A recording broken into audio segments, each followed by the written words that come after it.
Arthur, in his bio, feels that part of his inspiration to go on and become both an entertainer on radio and a writer was in part due to the encouragement he got from Mr. Nichols.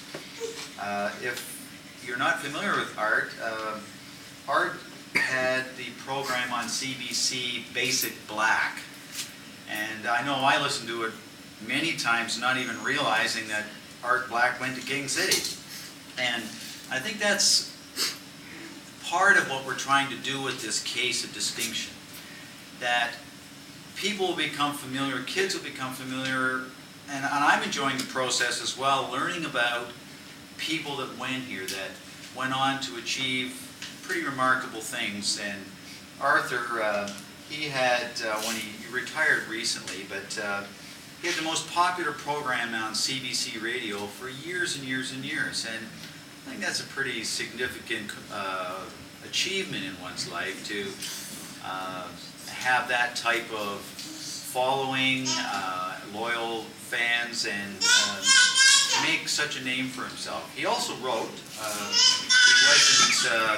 He wasn't just a one-dimensional entertainer. He was a writer as well, and he is hopefully going to inspire the people here that hope that someday they might be a writer, or they may be an entertainer. And here comes the next one right here.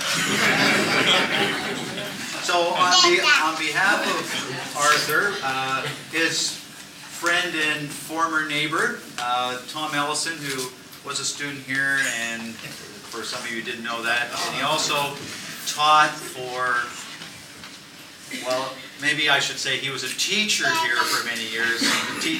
Whether he taught anybody anything, I'm not sure, but he certainly was here. On behalf of Arthur,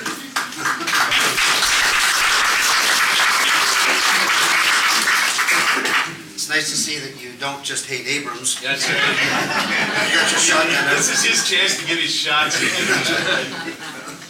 I'm actually the stand-in for the stand-in, because our first choice was Ken Nichols, and unfortunately, because somebody decided to make this the Thanksgiving weekend, Ken is otherwise occupied, but he sends his regrets. Arthur sends his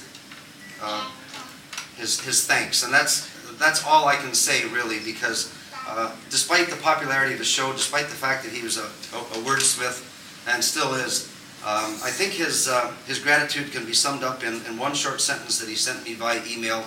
He said, "Tom, what a hoot." And I know that he's extremely, extremely grateful for this. He only spent 1 year at the school, but to Arthur, I'm sure it felt like 6.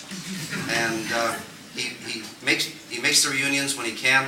He likes to come back to this part of the world once in a while and retouch his former bass. And he sends his thanks to excuse me. He sends his thanks to everybody in the committee, and we're very, very proud of Arthur Black.